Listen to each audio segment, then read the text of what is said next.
എന്നോട് അദ്ദേഹം ചോദിച്ചു, നിനക്ക് എന്താ വേണ്ടത്? ഞാൻ പറഞ്ഞു, ലീഡറെ ഇന്ത്യയുടെ രാഷ്ട്രപതിയെയും പ്രധാനമന്ത്രിയെയും നിശ്ചയിച്ചിരുന്ന ഒരു കാലം ഉണ്ടായിരുന്നു. അന്ന് അങ്ങ് എന്നോട് ചോദിച്ചില്ല നിനക്ക് എന്ത് വേണം.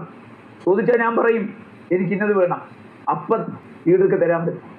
പക്ഷെ ഇപ്പം ലീഡർ വന്നിരിക്കുന്നത് മകന് കോൺഗ്രസിനകത്ത് 3 രൂപയുടെ ഒരു മെമ്പർഷിപ്പ് തെണ്ടാൻ വേണ്ടിയാണ് വന്നിരിക്കുന്നത്. സോണിയാഗാന്ധിയെ കണ്ട് അത് കിട്ടുമെങ്കിൽ വാങ്ങിച്ച് മകന് കൊടുക്ക്, എനിക്കൊന്നും ഇനി തരണ്ട, ആ കാലമൊക്കെ കഴിഞ്ഞു. എന്നോട് അദ്ദേഹം ചോദിച്ചു, നിനക്ക് എന്താ വേണ്ടത്? ഞാൻ പറഞ്ഞു, ലീഡറെ ഇന്ത്യയുടെ രാഷ്ട്രപതിയെയും പ്രധാനമന്ത്രിയെയും നിശ്ചയിച്ചിരുന്ന ഒരു കാലം ഉണ്ടായിരുന്നു. അന്ന് അങ്ങ് എന്നോട് ചോദിച്ചില്ല നിനക്ക് എന്ത് വേണം. ചോദിച്ചാൽ ഞാൻ പറയും എനിക്കിന്നത് വേണം, അപ്പം ലീഡർക്ക് തരാൻ പറ്റും.